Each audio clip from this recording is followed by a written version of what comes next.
সাবেক প্রধানমন্ত্রী শেখ হাসিনা যখন বাংলাদেশকে ভারতের কাছে বিক্রি করে দিয়েছিলেন, তখন বিশ্বের যে কোনো দেশ থেকে পণ্য সামগ্রী কিনতে ভারতের অনুমতির প্রয়োজন পড়তো না, বা ভারত আমাদের কাছে মানে সরকার কি ক্রয় করলো না করলো সেগুলি দেখতে চাইতো না, সেই তালিকাও চাইতো না। আমেরিকার নিষেধাজ্ঞা রক্তচক্ষু উপেক্ষা করে রাশিয়া থেকে তিনি বারবার তেল কিনেছেন দেশের জন্যে।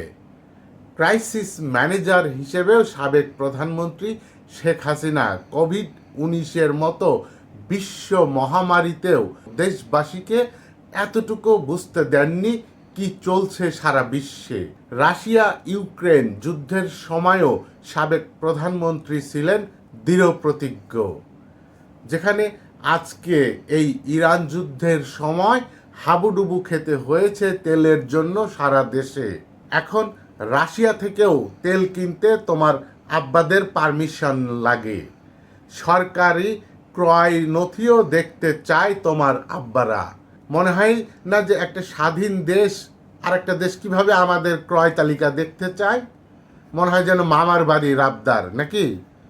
এই যে নির্বাচনের সময়ও একদল গলা ফাটিয়ে বলছিল যে গোলামি না আজাদি, আজকে তোমাদের সেই গোলামি না আজাদি কই গেল?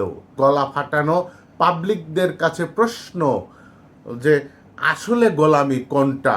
আমার এই ছোট্ট একটু জীবনে যা কিছু দেখলাম গত 2 বছর, তাতে আমার মনে হয় সত্যি বঙ্গবন্ধু বড় ভুল করেছিল কতিপয় পা চাটা পরাধীনতার শিকলে আবদ্ধ গোলামির পূর্ব পাকিস্তানবাসীকে স্বাধীনতা দিয়ে।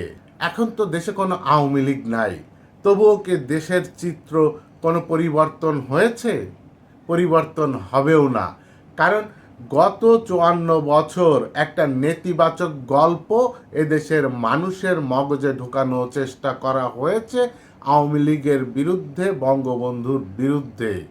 যে দলটি বাঙালি নামক একটি নিপীড়িত জাতির স্বাধীনতা এনে দিয়েছিল, তাদের বিরুদ্ধেই নানান ষড়যন্ত্র চলছে স্বাধীনতার এই 54 বছর ধরে।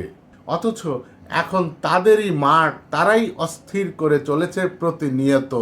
এ যেন মামা ভাগ্নের গল্পের মতো চলছে সব কিছু। বাঙালিকে মূলা দেখিয়ে অনেক দূর পর্যন্ত নেওয়া যায়, কি বলেন?